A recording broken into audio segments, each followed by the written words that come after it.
14 तारिखर भारत बनाम दक्षिण Africa test series क्या स्थान में खेलिबे जुरेल साई सुदर्शन ना नीतीश कुमार रेड्डी किए पड़े बली। आसंता शुक्रवार ठारू भारत और दक्षिण आफ्रिका मध्य 2 मैच विशिष्ट टेस्ट सीरीज आरंभ हो।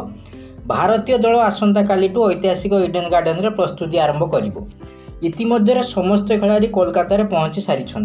दलर अभ्यास शिविर आरंभ होगा सह टीम मैनेजमेंट एकादश चयन में लगी पड़िबो। वर्तमान ध्रुव जुरेल फॉर्म टीम इंडिया पाई खुशीर विषय होइथिले हैं कोचिंग सदस्य मानक पाई मुंडबिंदा साजिछि। कारण एकादश रे जुरेल को सामिल करिबा कष्टकर हेबा निश्चित।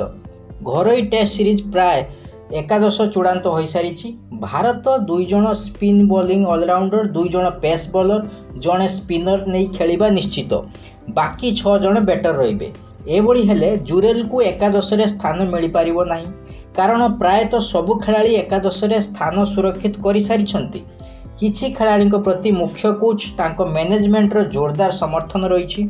भारतीय दलर चूड़ांत एकादश देखिले साई सुदर्शन, नीतीश कुमार रेड्डी बारंबार सुजोग पाइबा सत्त्वे सफल होई नांती।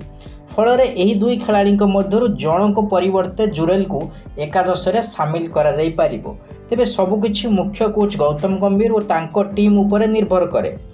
भारतीय पिच स्पिनर को सहायता करने निश्चित। तेणु मीडियम पेस बॉलिंग ऑलराउंडर तुलन में जड़े प्रमुख बैटर को खेलाइबा उपयुक्त निष्पत्ति हो पारे। एकादश रे स्थान पाइले जुरेल 6 नंबर स्थान रे खेलिबे।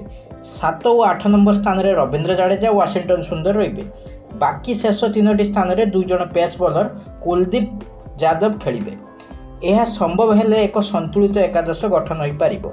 नचेत 3 नंबर स्थान साई सुदर्शन को बाद दे जुरेल को खेला जाई पारिबो।